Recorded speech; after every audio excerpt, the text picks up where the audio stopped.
Welcome to the weekly ComicWeb Old Time Radio Program podcast. We sell old-time radio programs, Golden Age comics in PDF format, and we have other free podcasts. Visit comicweb.com for more information or find us on Facebook and iTunes. This week our podcast features an episode of the Lux Radio Theater called The Dark Angel. It first aired on June 22nd, 1936. It's about an hour long. Hollywood, California, Monday, June 22nd.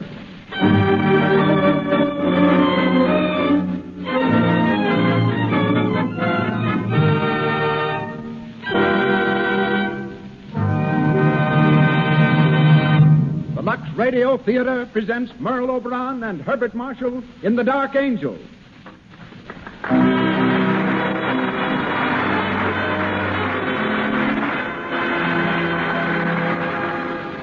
Lux presents Hollywood. Tonight, you will meet Merle Oberon, Herbert Marshall, Rod LaRock, Cecil B. DeMille, Leroy Prinz, James Montgomery Flagg, and many others. And gathered here to witness this event is a tremendous audience of Hollywood notables. Seated across the footlights, I see Lois Wilson, Brian Ahern, May McAvoy, Matt Moore, Alan Baxter, Leo Carrillo. Welcome, all of you, to the Lux Radio Theater.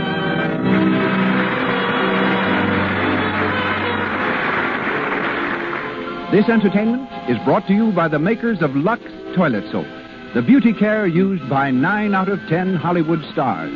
The pure white soap that can mean a lovelier complexion for you. As producer of the Lux Radio Theater, we present one of the world's foremost motion picture producers, a man so closely identified with Hollywood that the history of the motion picture industry might well be the story of his own life.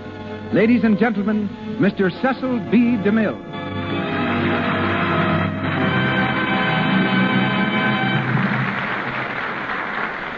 Greetings from Hollywood, ladies and gentlemen.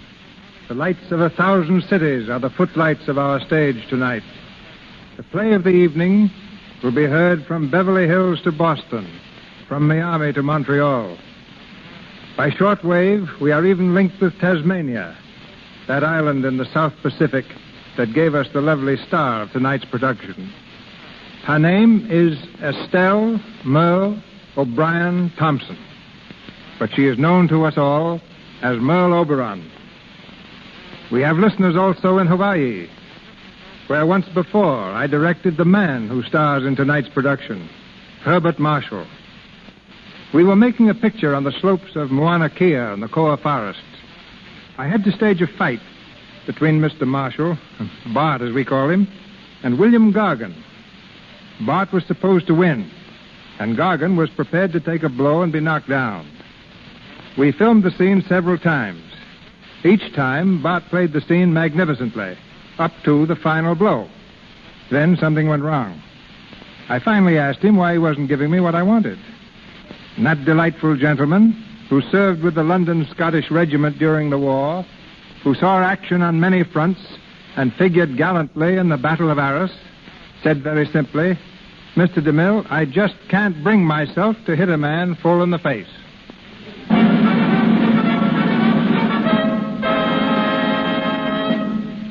And now it is curtain time. The Lux Radio Theater brings you The Dark Angel with Merle Oberon and Herbert Marshall.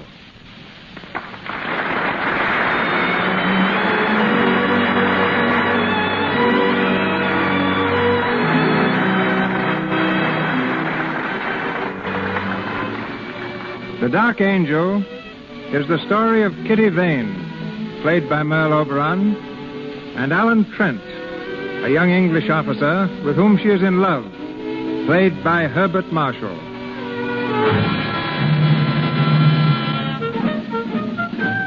August 1915, the first year of the World War, and all Europe is trembling under the impact of the loud guns. Excitement is the keynote of the day. And in a little cottage in the country, Kitty Vane, a charming young English girl, is hurrying off to meet 2 old friends who are coming home on leave. We hear her running down the stairs. Good morning, Granny. Good morning, darling. You're early. A little. Going to have breakfast? I don't think so, Granny. I'll have something at the Shannons with Alan and Gerald. Very well, dear. You're excited, aren't you? Terribly. It's a big day. The biggest ever, Granny. Alan, Trent, and Gerald Shannon. It seems like yesterday they were just babies. And here they are coming back to us after a whole year of war. Yes. You know, Granny, at first seeing them as soldiers was fun. And I suppose I never really thought they'd be going away. But when they did... Oh, Granny, I'm so glad they're coming home again. I'm afraid it won't be for very long. No, I suppose not. But even a few days are better than nothing. And Alan promised me they'd stay just as long as they possibly could. In these days, we have to make the best of everything. It's been a long year for you, hasn't it, darling? It wouldn't have been so bad if... Oh, Granny, if only I knew. If I were only sure. Of Alan? Yes. Aren't you sure? How can I be? When one loves so hard and for so long, one can never really be sure. And it used to be so easy, Granny. When we were children, I'd just ask him to marry me. But now, it's growing up, Granny. That's what it is. Things aren't so simple anymore. I can't just say, Alan, please marry me, quick. Why not? That's the best way to do it. Saves a lot of time. I bet that's just what you do. Of course. Kitty, come here. I want to talk to you. Yes, Granny. Kitty, you may not be sure of Alan. I don't know how he feels about you, but I do know how Gerald feels about you. Gerald? He's in love with you, Kitty. Granny. Yes, my dear. I've seen it, and I know it. But it's silly. You shouldn't say things like that, Granny. I'm an old woman, my dear. I can say what I please. But, Gerald, I've never thought about Gerald except as Alan's cousin. Why, I've known Gerald ever since we were babies. And Alan, too, my dear. Yes, but, well, that's different. Somehow. I can't explain it, but it is different. Is it? Of course it is. Heavens, look at the time. I must fly. I've got to meet Mrs. Shannon at the station. Goodbye, Granny, dear. Goodbye, child. Don't drive too fast. I won't. And give my love to Alan and Gerald. I will, Granny. Goodbye. Bye.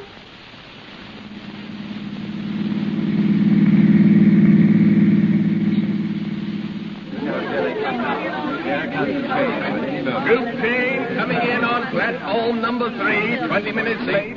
Troop train, 20 minutes late, coming in on... I'll be here soon. Tommy will be here soon. Oh, he's first leaving early. When the train comes in, folks. I hope he's well. Well, Kitty, I just spoke to the station master. Their train's 20 minutes late. 20 entire minutes. After 11 months of waiting, that really isn't so long. And just think they'll be home with us for 10 whole days. Oh, I'm almost afraid to meet them. Do you think they'll be the same, look the same? Oh, I think we'll recognize them. Oh, look the train is coming. Oh, why doesn't it stop? Aunt Sheila, what if it doesn't stop? Oh, silly child, it's stopping now. Where are they? Teresa, Andy, how do you think they'll find us. Kitty, be patient, Oh, darling. look there they are. Alan, Gerald, Alan.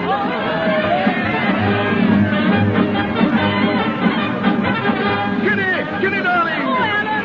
How are you, Gerald. Aunt Sheila? Oh, my Oh, boy. Mother, Hello, Aunt Sheila. It's so good to see you, Alan. You're really back. Yes, really back. Oh, look at Kitty, Gerald. She's getting prettier every day. Yes, our Kitty, standing right before us. I think Aunt Sheila's getting prettier, too. Stop, Alan.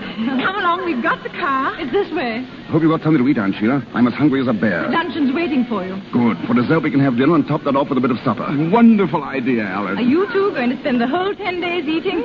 We decided that months ago. Eating, sleeping, bathing, eating, sleeping, bathing. I said, Gerald, maybe we can think of some way to eat while we're sleeping. You know, we haven't given this thing enough thought. Oh, very dull, aren't they? Oh, very dull indeed.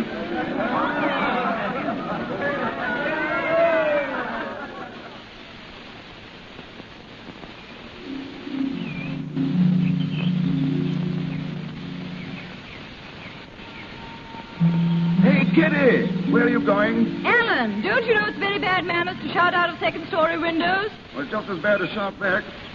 Want a piece of cake? No, I'm tired of seeing you eat. I'm going home. Oh, wait a minute. I'll come with you. Maybe there's something new to eat at your house. There isn't. Goodbye. No, wait. Look, Kitty, if you don't wait, I'll jump down. Get back in that window, idiot. Will you wait? No. All right, here I come. Alan, don't. Alan, why did you do that? Alan, darling, get up. You're not hurt, are you? Alan, why don't you speak? Aunt Sheila always taught me not to speak with my mouth full. You like some cake? Here. Stupid clown. Now I will go. No, don't go, Kitty. See, I did scratch my hand. No, slow up there. Scratches like this cause lockjaw or something. Serves you right. Kitty, you're changed. You're positively bloodthirsty. And you haven't changed. You're still a child. You don't feel... Huh?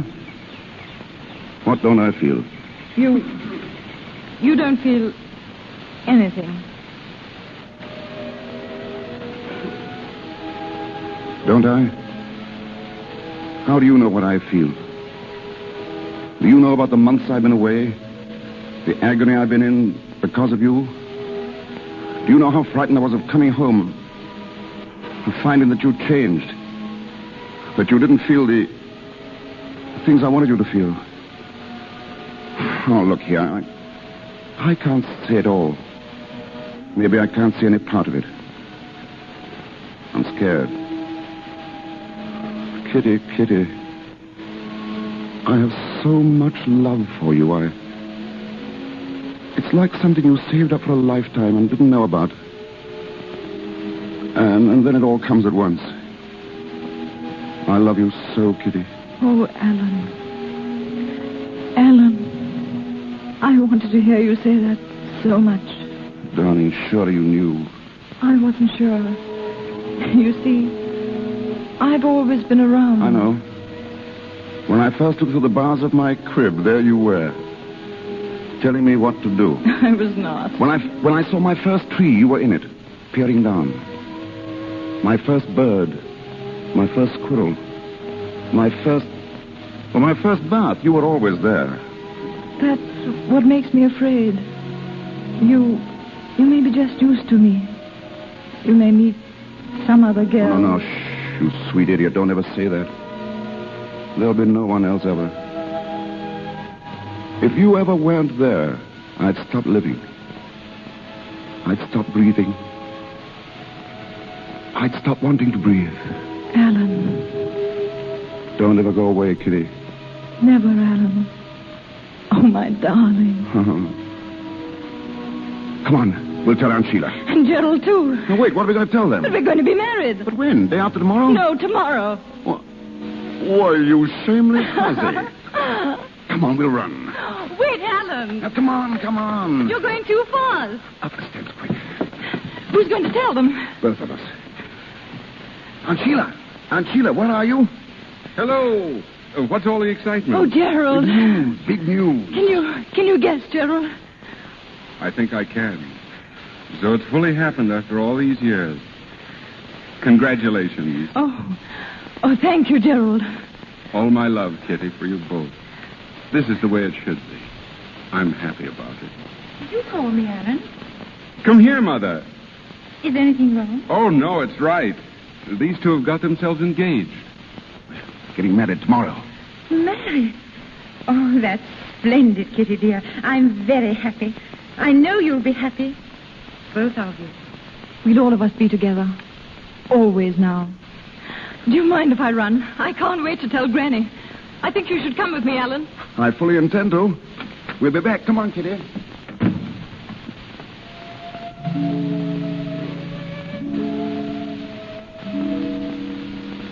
Gerald, you love her too, don't you? Yes, Mother. Oh, darling. It's all right, Mother. This is the way it should be. Gerald, I almost forgot. This message came for you a while ago from the War Office. I do hope... War Office? Let me see it, dear. What is it, Gerald? Gerald! We've got to go back. We're leaving England tomorrow morning. Oh, Gerald, no. Must be a big drive on. All leaves are canceled. Oh, those poor children. They were to be married tomorrow. Yes. I'll have to tell them.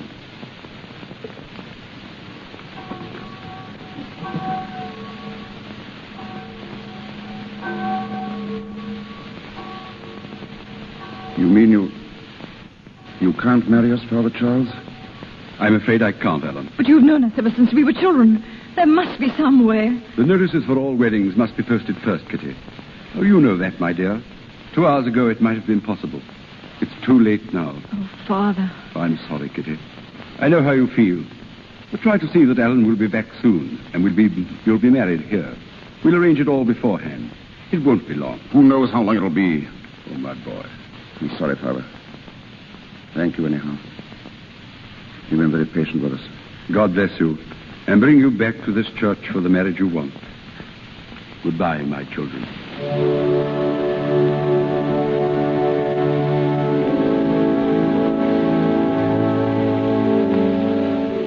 Well, Kitty, nobody will marry us. After all these years, we're 2 hours too late. 2 hours, Kitty, that would have changed our lives. No, Alan. They're not going to change our lives. Kitty. I marry you, Alan Trent, in front of a church. And I marry you, Kitty Vane, for always. Until the day I die.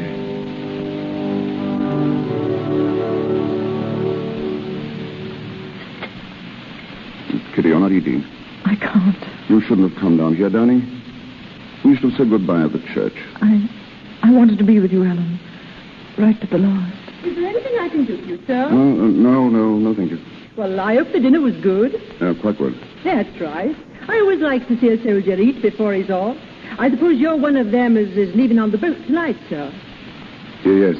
Well, over the top with the best of luck, say I. What's that? Oh, the guns. You can hear them when the wind's this way. I always tell my husband that those guns make it like living right in the war, so to speak. I always say... Yes, I know, yes, of course. I wonder, would you mind bringing some more coffee? Coffee? Not at all, sir. Fetch it right away, I will. Kitty, darling. Oh, Alan, those guns. They frighten me, Alan. And the men we passed coming down. Thousands and thousands and thousands of them. And in a little while you'll be gone with the rest of them. You'll... No, listen to me.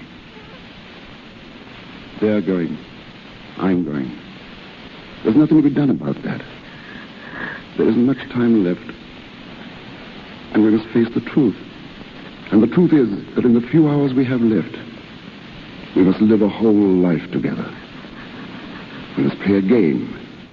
And we must know it's a game. And if it's a silly game, it's the best we can do. The game is this. We must pretend that there is nothing tense and desperate about these few hours. And that the only time I'll have to leave you for the rest of our lives is to buy us both a loaf of bread and a bottle of milk. No, Alan. Do you think you could pretend that, darling? I'll try. What time do you really have to leave, Alan? Very soon, dear, 5:30. But until then, remember, we are together for the rest of our lives.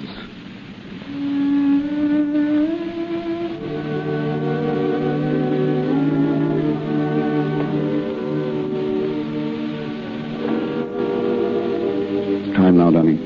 So soon? Yes, I've got to leave. Very well, Alan. Look at me, Kitty. You'll do something for me?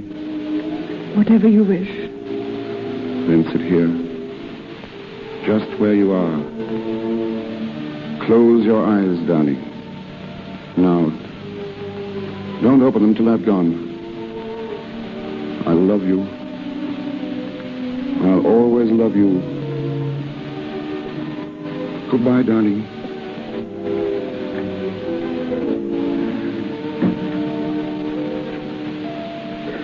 Goodbye, my love. Goodbye.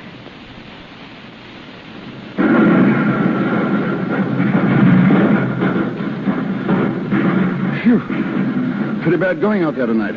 Sounds like it. How's that trench coming along? Oh, slow but sure. Say, I meant to ask you, Gerald. Do you mind signing this card for me? It's an application for leave. Leave? At this time? Afraid I can't do it, Alan. Now, look here, Gerald. You said that last week. I want to go home. I want to see Kitty. I know you do, but I need you here, old man. You could get along without me for 5 or 6 days, couldn't you? Wouldn't lose the war? No, wouldn't win it either. I'd like to let you go, Alan. Well, you could if you wanted to. Alan! Sorry. I'm sorry, it's nerves. Forget it, will you? Captain Shannon. Yes, sir, in here. Good evening. Evening, sir. How are you, Trent? Oh, all right, sir. Keep your seat. Thanks. Shannon, we've reports of enemy activity on the northern sector. We've got to find out what it's all about. Yes, sir. Tonight's a good night. There's no moon. A raid? Yes. I want a dozen men. Can you take a party out? I can find 6 or 8, sir. We're rather depleted. I know. How about Trent here? Trent? Well, I don't know, sir. I'll need him for some other... I want volunteers only. I'll go, sir. Glad to. That's the spirit, Trent. Now then, take a look at this map. Here's the sector. I should warn you that they'll be expecting you. And they'll make it as hot for you as they possibly can. Now, I would... Yes.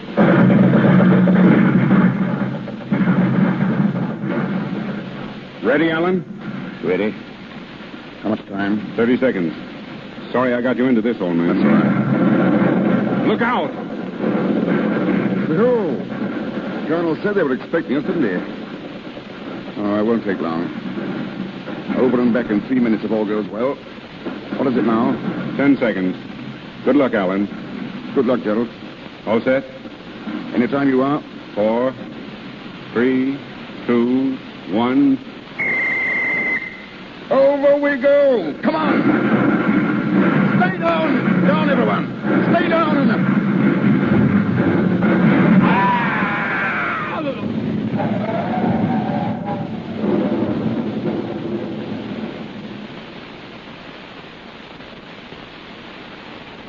Granny! Are you asleep, Granny? Kitty, what's the matter? Granny, did you hear something? Only the wind, darling. Why? I thought I heard a scream. A long scream. Oh, Granny. You've been dreaming, child. Yes. I thought I saw Alan. Alan with a black cloud hanging low over him. Like a dark angel come down to... Oh. There. Go back to bed, my darling. You'll be all right in the morning.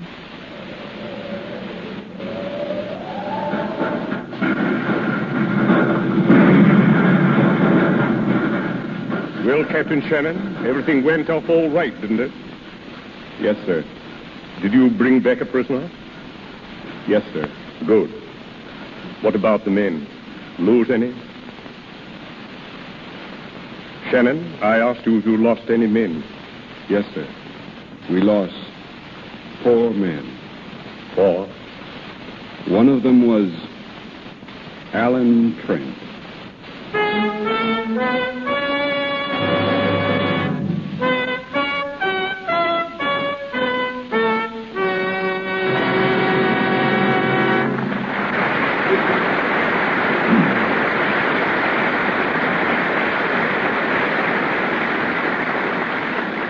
You are hearing Merle Oberon and Herbert Marshall in the Lux Radio Theater presentation of The Dark Angel, coming to you direct from Hollywood.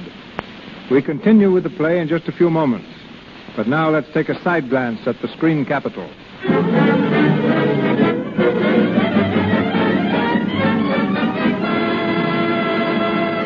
It's lunchtime in the Brown Derby, and as usual, this famous restaurant is being patronized by lots and lots of stars, and lots of visitors hoping to see them. Let's listen to a chat between Elsie, a girl who lives in Hollywood, and a visitor from out of town.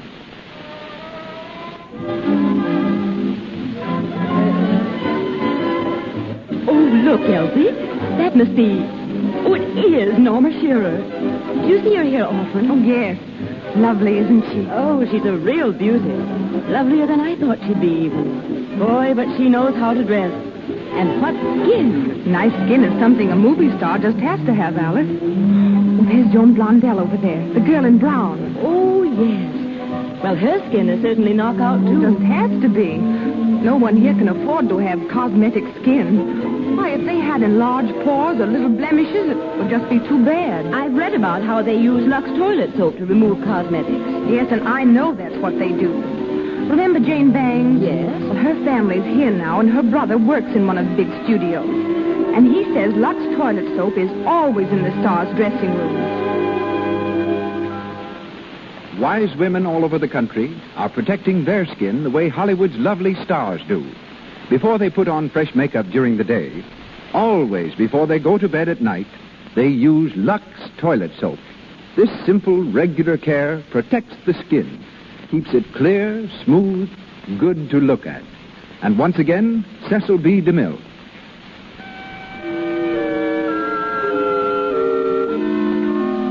The Dark Angel, with Merle Oberon as Kitty Vane and Herbert Marshall as Alan Trent, continues.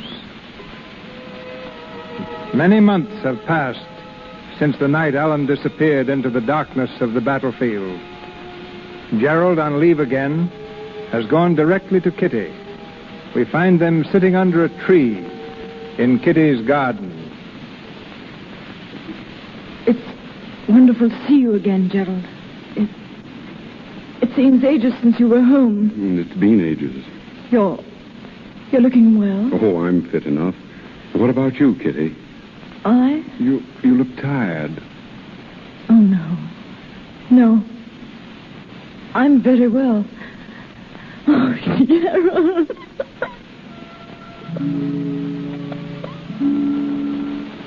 Kitty, darling. Don't cry, please. I'm so sorry. What a bad homecoming for you.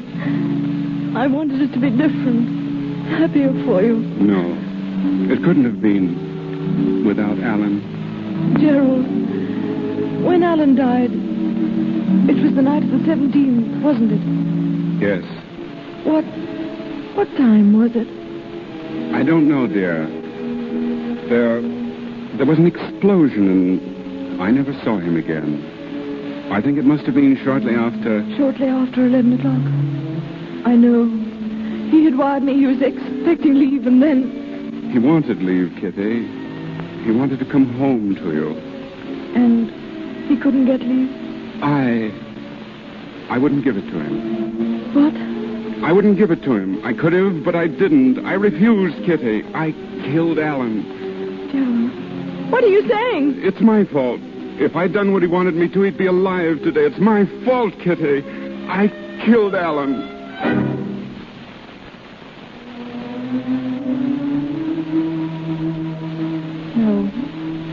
No, Gerald. It was because I loved him so. Because he loved me so. It was too beautiful to last, Gerald. That's why Alan died. Our love was too beautiful. Too happy.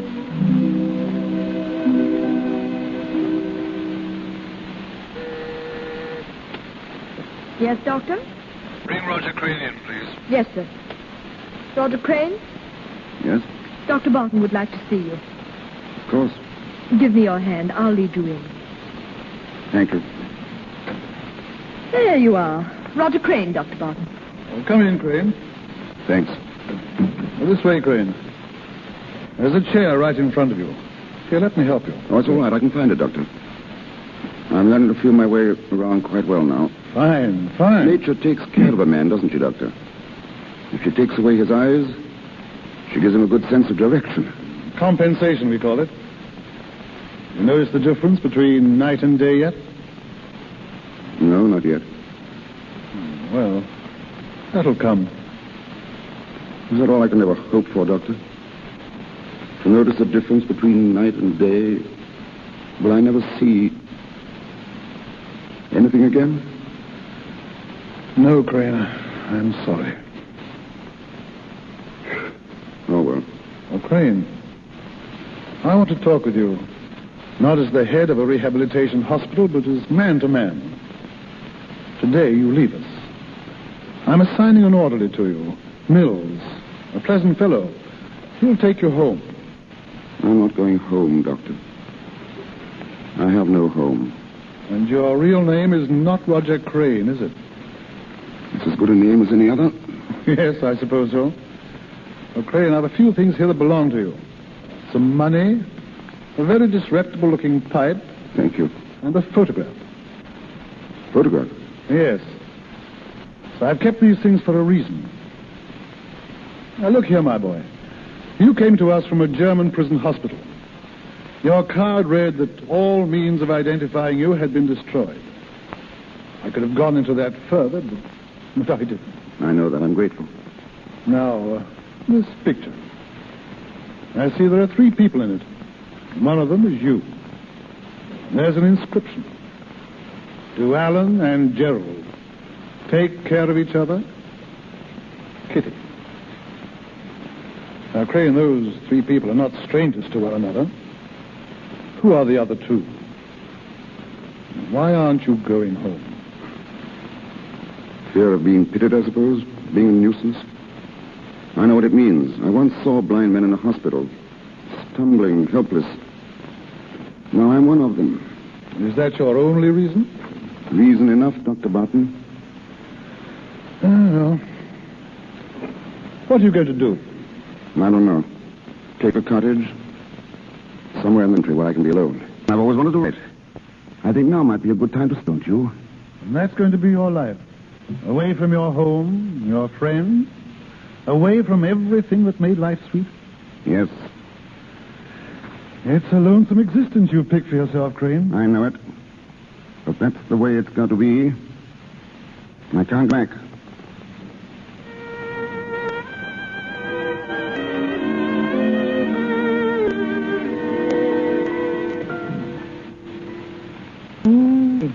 What are you reading, Granny?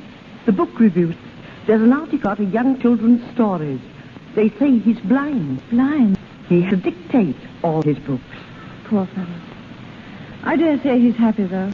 What does it? Courage, Kitty. It's too bad we're not all like him. We could if I've tried, Granny. Yes, my child. Hard enough. You're death, Kitty. A deep, dark shadow. You to the sun. Oh, Granny. I'll never forget Alan. Never. I don't ask to forget, Kitty. Ask you to remember. But make your memories pleasant. Happy memories, not... I'll try, Granny. Yes, Martha. Mr. Gerald's at the door, Miss Kitty. He asked if he might see you. Well, dear? Ask him to wait, Martha. I'll be right there. Yes, Kitty. I'm glad you're going to see him. He's been very unhappy about you lately. Has he? He's still in love with you, darling. Excuse me, Of course, dear. Run along.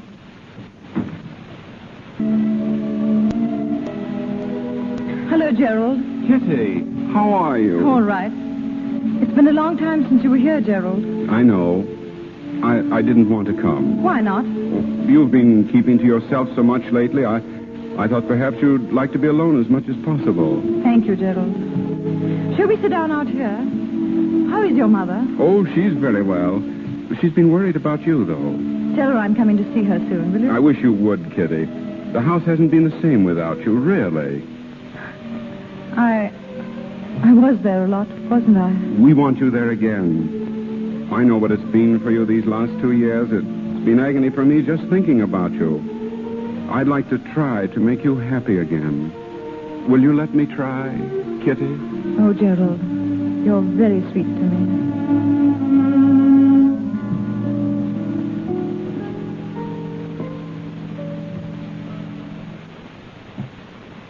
Mills?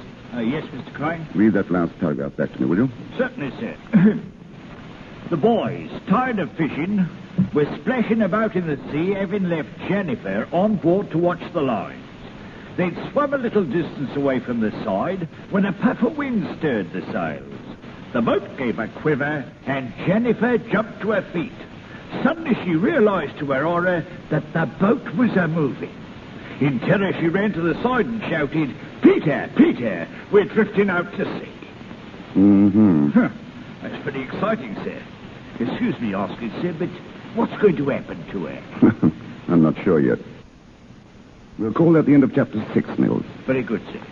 End of chapter That'll be all 6. for this afternoon. By the way, Mills, any word from Dr. Barton? Oh, yes, he's coming down the 8 o'clock train, sir. Oh, well. Have some hot tea ready, Mills, and a good fire if you can stir one up. Yes, I'll have a fine fire, sir. It'll be going great guns by the time he gets here.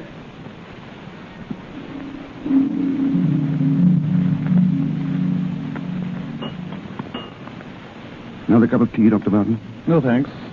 It's a nice place you have here, Crane. I like it. Very comfortable. How's the new along? We made a start.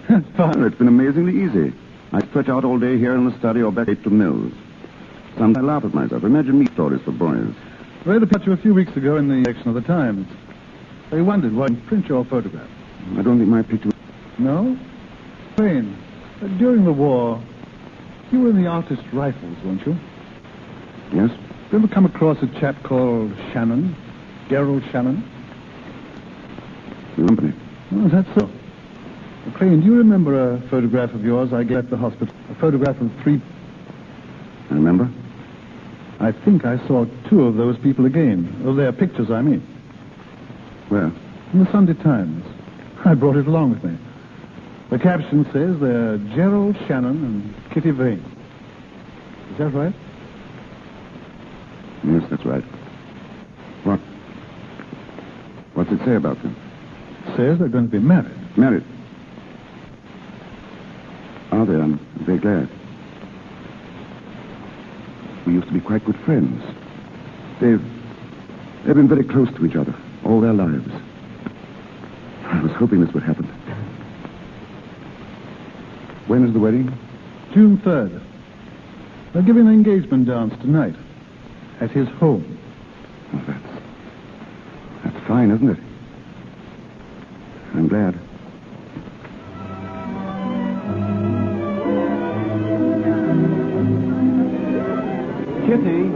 Kitty, where are you? Here, Gerald. Darling, what are you doing out here all by yourself? Just thinking. Happy, darling? Don't you know I am? What were you thinking about? Oh, everything. You and me, our marriage, and... And Alan? Gerald. It's all right, darling. I understand. I couldn't help but think of him tonight. But they weren't sad thoughts, Gerald. I was just thinking that if Alan could see us, if in some way he knew that I was going to marry you, I think he'd be happy too. My darling.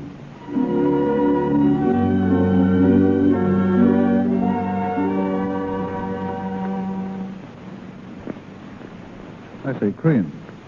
Crane. What? Oh, yes, Doctor? You've been sitting there for over an hour without saying a word. Anything wrong on that? No, nothing's wrong. Wasn't that talk about the picture, was it? I thought so. I'm sorry.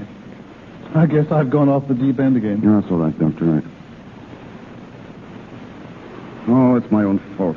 It's been my own fault right from the beginning. I ought to put 1,000 miles between her and me, but I didn't.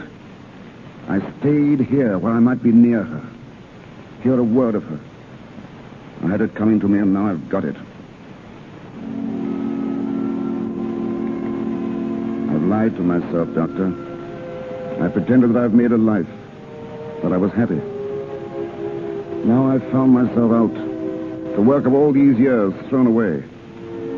It's tough luck, old man. Sorry I let go. I ought to be darn well ashamed of myself. I think I'll take a stroll in the garden and cool off.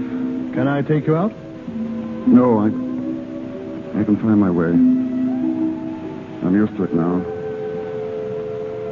Doctor, that picture in the paper, is she just as pretty as she always was? Yes.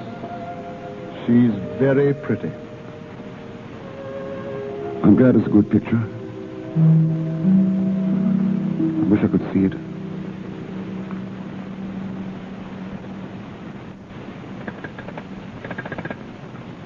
Hello, operator.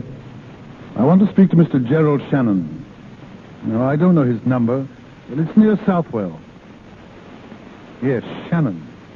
Gerald Shannon. Yes, thank you. Gerald, where have you been? I had a telephone call from a Dr. Barton. Barton? I don't remember. Gerald, what's the matter? You look as if you'd seen a ghost. Is anything wrong? I don't know. What do you mean? Gerald, that telephone call, what was it about?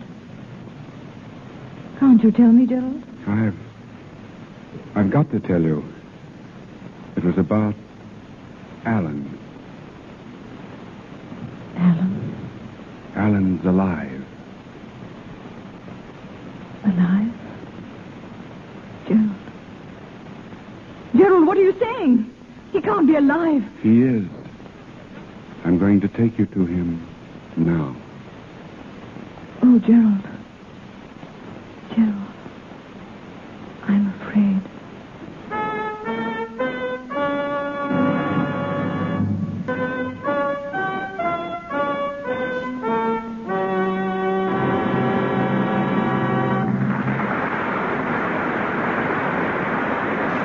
We pause for station identification.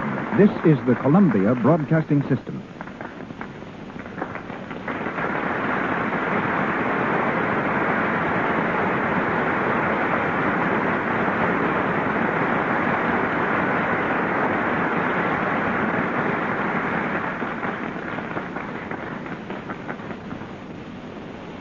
This is Cecil B. DeMille speaking to you from Hollywood. Our play continues in just a moment. Standing beside me is a man who has been dancing in and out of trouble all his life. Soldier of fortune, war ace, member of the French Foreign Legion, political prisoner in Cuba, ammunition smuggler in Mexico. His adventures would provide material for 100 Hollywood thrillers. Yet today, of all things, he is a dance director at Paramount Studio. But his courage never deserts it. He flew to Yuma yesterday and was married. The man who fears nothing, Leroy Prince.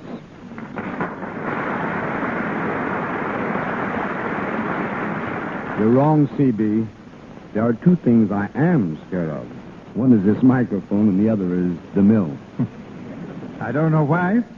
I've trusted you with some of my oddest odd jobs, including me help make fox hunting scenes. I sure remember that. Every time you got through shooting a scene of the dogs chasing a fox, you made me chase the dogs back home. I'm a dance director, not a dog catcher. And I'm telling you right now, I'm not going to chase any Indians for you in your next picture. The Plainsman. Let Gary Cooper do that. I'm doing bigger things now. Bigger than a DeMille production? You must be starting another revolution. Are you? Well, I might be. I'm picking the 100 most beautiful girls in Hollywood for Paramount's new picture, the big broadcast of 1937. Dancing into trouble again, huh? You said it. Because Hollywood's just jammed full of girls with trim figures and nice complexions. I mention nice complexions not only because this happens to be the Lux Radio Theater, but because good complexions are really important. And, of course, Lux toilet soap is what almost all of these girls with nice complexions use. As a matter of fact, I use it myself. But I guess that's beside the point. But I can tell you why the girls use it. There are so many good dancers that if you want to get anywhere, you've got to stand out from the crowd. And nothing does that for a girl better than a really beautiful skin. And that's why more and more of these kids are using Lux toilet soap. Because the nice-looking girls are the ones that get the breaks. They use their heads as well as Lux, huh? Like your brother Eddie. Yes, and he still has a headache from it. You see, ladies and gentlemen, Mr. DeMille wanted a novelty act for his picture, Madam Satan. I knew my brother could provide it. Eddie's stunt consisted of leaping over a piano, landing gracefully on his head, and rolling up to his feet. We set the scene. Eddie ran, sailed through the air, cleared the piano, and made a perfect landing on his head. Just as we guaranteed. How do you like it, I asked Mr. DeMille. It's all right, said Mr. DeMille, looking steadily at Eddie. Why doesn't he get up? He certainly used his head to get into pictures. So long, Maestro. So long, soldier.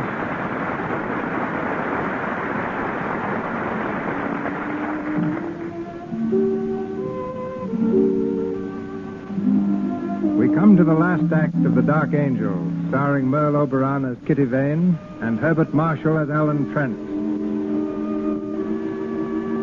It is 1 hour later. Dr. Barton and Alan stand facing each other across the table in Alan's cottage. The doctor has just told Alan of his telephone call to Gerald. Why did you do it, Barton? Why? I had to, old man. I knew it was right and that it had to be done. Shannon ought to be here soon. I expect you'll want to speak to him alone. Yes, of course. Well, I'll clear out. Did you tell him that I was blind? No. Only that you were here. Is he coming alone? He didn't say. I don't know what this will do to your feeling for me. I hope not too much. Good night, old man. Gerald, coming here. Mills. Yes, sir? Come here, Mills. Tell me something. Is this room just as it usually is? Why, yes, Mr. Crane. I must be absolutely certain. Have a good look. Is anything out of its usual place? Any furniture changed about? No, sir. Nothing at all, sir. Good. My pipe's here in the tray. Yes, that's right. Matches. Cigarettes on the table? Yes, sir. And flowers in the bowl, right? Sir. Right. What kind? What color? Yellow, sir. Tea roses. Tea roses. I must remember that. Anything else, Mr. Crane? No, thanks, no. Oh, wait. There was a copy of the Times that Dr. Barton left. It's here, sir. By the lamp, sir. Thanks. Bring in some drinks soon, will you? I'm expecting a visitor. Very good, sir. Let me know as soon as he comes. But remember this. Say nothing about my eyes. Do you understand? Nothing. I don't want him to know that I'm blind. That's why I want everything in its place, so he won't notice it. Yes, sir. I won't mention a thing, sir. Not a thing. That's all, Mills.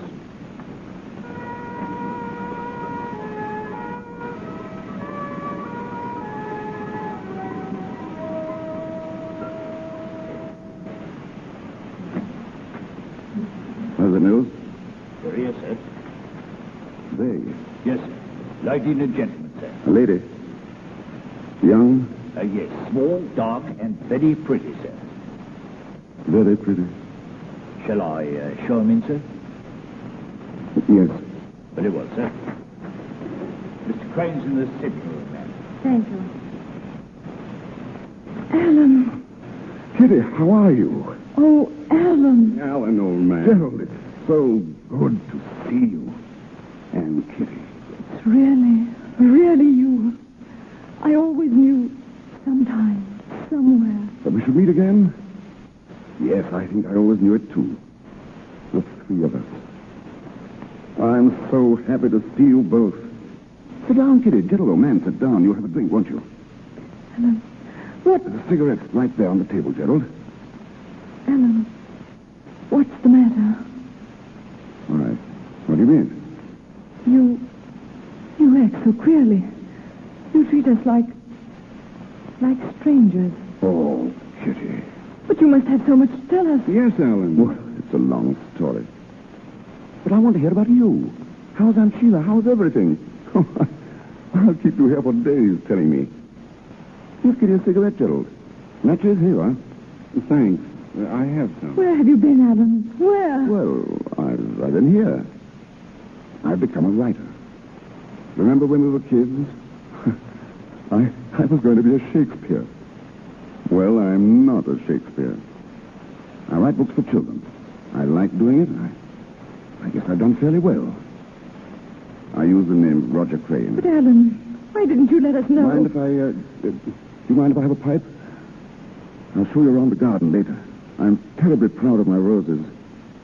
Just look at these yellow ones in the bowl. Pretty, aren't they?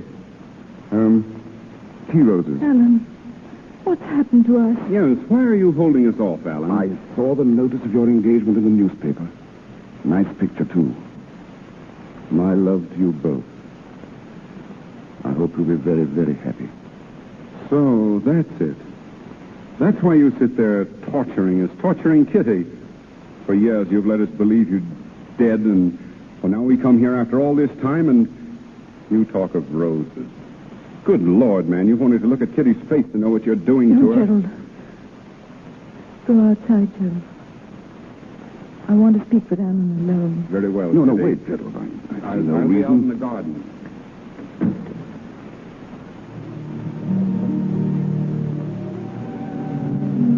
Alan, tell me now. There's very little to tell, really. You suffer, darling. Something's hurt you. Won't you tell me? Why didn't you come home, Alan? It's hard to tell you, Kitty. But I've got to. The war did something to me. I've changed. Changed? Yes, after all, the war doesn't leave you quite where it found you, does it? I spent months in a German hospital, months in a prison camp. When I came out, I wanted to be alone for a little while. To build a new life away from old friends and old memories. So I came here. I always meant to come back someday. But I like it here, and... well, I just didn't come back. You stopped loving me. Is that it, Alan? I love you, Kitty. I loved you then. But in a different way, I suppose. I didn't have the courage to tell you. I see. I understand. Forgive me. I've been tormenting you. This means we won't see each other again. It would be better if we didn't, Kitty. Very well. But before that happens, I want to tell you that I loved you then. I love you now. I love you with all my heart. I've never loved anyone else. I never will again.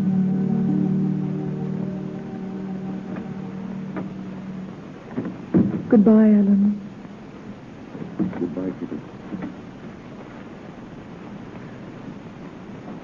Oh, Gerald.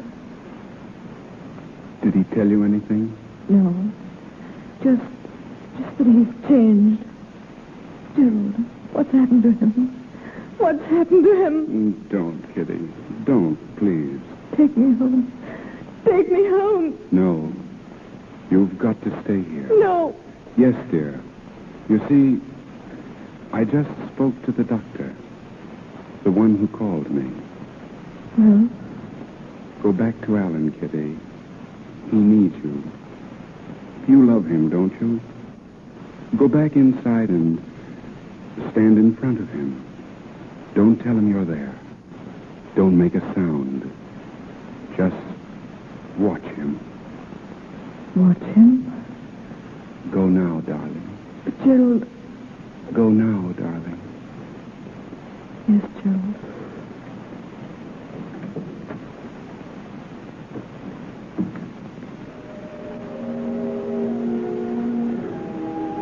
Who's that, Mills? Mills, come here. I was just about to call you. I've been thinking lately of going away. Leaving the country. I have reasons, unfortunately. And I'll have to let you go. I'm sorry, Mills, but... Mills, are you there? Who is it? Who's standing there? Alan. Oh, Alan, my darling. My darling, my darling. Why didn't you tell me? Why didn't you tell me you couldn't see me? Kitty, don't. I'm here now, darling. Right here in front of you. Put your arms around me. Hold me. Hold me tight. Stop. Think what it means. It means life again. I've been dead. Oh, dearest, it was cruel of you. How could you know me so little? Kitty, will you listen to me? No, I won't. I won't. You told me once never to go away. I never shall. You may as well face it. You'll never be alone again, darling. Wherever you are, I'll be with you. Always. Always. Oh, Kitty. I never could escape from you, could I? Never. You were always popping up. Always. Thank God you popped up this time.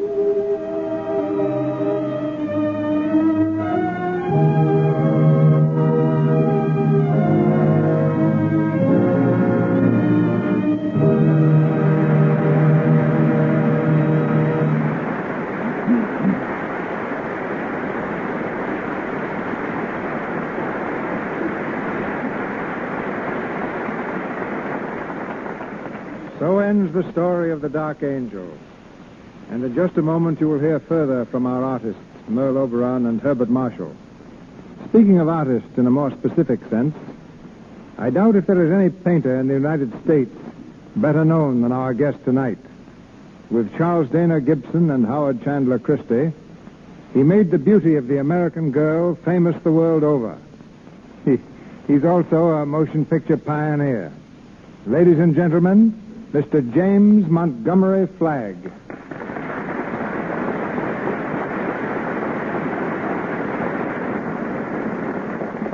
Yes, you may not have noticed it, Mr. DeMille, but I was making two-reelers when you were making your first great spectacle films. I produced and supervised 26 satirical comedies. They were builders' comedies because they claimed no one would know what a satire was. They thought it was a gent with goat's legs and horns. I even acted in some of them. I hope your acting was better than my painting. Well, D.W. Griffith offered me $30 a week to play villains. He's never withdrawn the offer. I made one called Perfectly Fiendish Flanagan. The takeoff on my pal William S. Hart. I played Mr. Fiendish Flanagan, the scourge of the prairies. But this time I came out here from the United States to make a series of 12 portrait drawings of leading stars for photoplay covers. I've already drawn your star tonight, Miss Merle Oberon. I'd seen her in several pictures, but never had the slightest desire to make a portrait of her. There seemed to be a false glamour about her features. But as soon as I met her, I found Miss Oberon beautiful. The same charming, unaffected, real person she portrayed tonight in The Dark Angel. In regard to my drawing these stars, they were invariably charming and gracious, and I fully realized the terrific claims made on their time, their unreal life under the glare of the world's bloodshot eye. My astonishment was great that they could still be unaffected and simple in their manner. My hat, if I wore one, is off to them and to your Lux Theater. Good night. Before Mr. DeMille comes back with Miss Oberon and Mr. Marshall, I'd like to mention the names of some of those beautiful stars Mr. Flagg came here to draw. You know them all. Ginger Rogers, Carol Lombard, Joan Crawford, Jean Arthur, Betty Davis, Claudette Colbert, Jean Harlow. It's a list of the screen's most famous beauties. We're proud to say that every one of those stars I mentioned uses Lux toilet soap. That goes for tonight's lovely star, too. Next time you see Merle Oberon on the screen, notice her flawless complexion. Remember, it's Lux toilet soap that keeps it smooth. And here's Mr. DeMille. And now we present Merle Oberon and Herbert Marshall as themselves. As Mr. Flagg has said, Miss Oberon is the same sincere, delightful person that she portrayed in The Dark Angel. And Herbert Marshall, who played the soldier, did in real life serve with distinction in the war. In fact, the very name, Herbert, means bright warrior. Merle Oberon, Herbert Marshall.